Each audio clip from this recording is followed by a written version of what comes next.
In this video, we'll show you how to change the rear upper control arm on your Ford Fusion. You can find it on CarParts.com via the link in the description. Before lifting your vehicle, it is necessary to measure the distance between the center of your wheel and the wheel arch. This will allow you to achieve an optimal tightening of the parts in their initial position.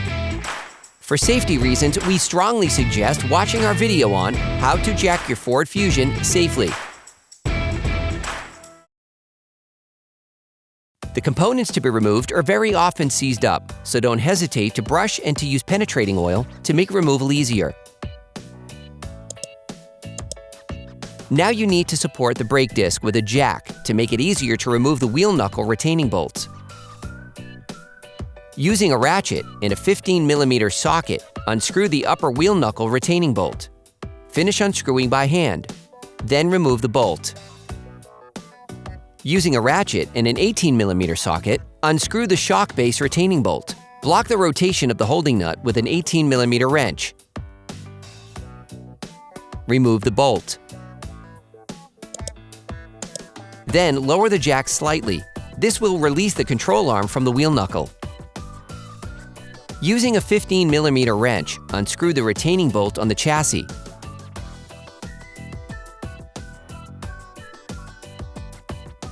Finish unscrewing by hand.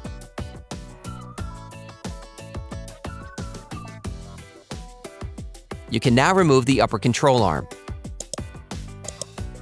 Brush and grease the control arm area to facilitate its installation.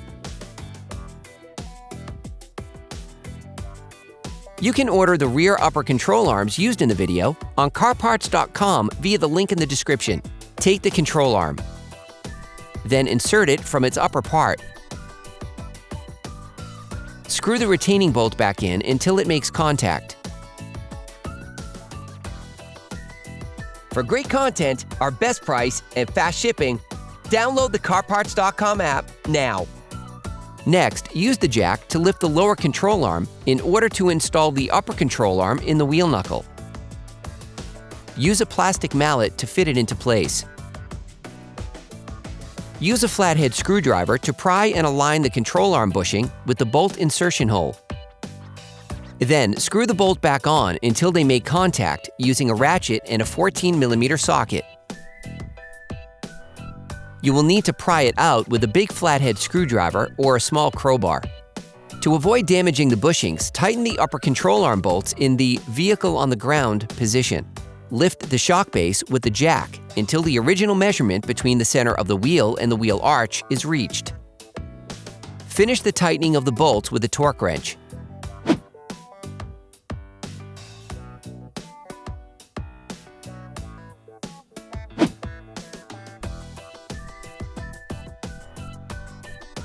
Next, add the recommended clamping angle.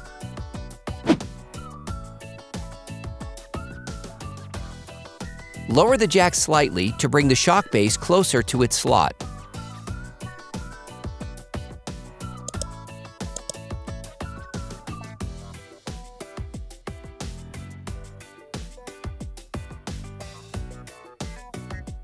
You can screw the bolt back in using a ratchet. Block the rotation of the holding nut with an 18mm wrench. Finish tightening using a torque wrench.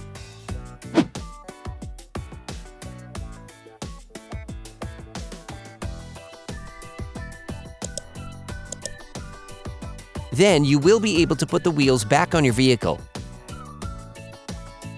Put the car back on the ground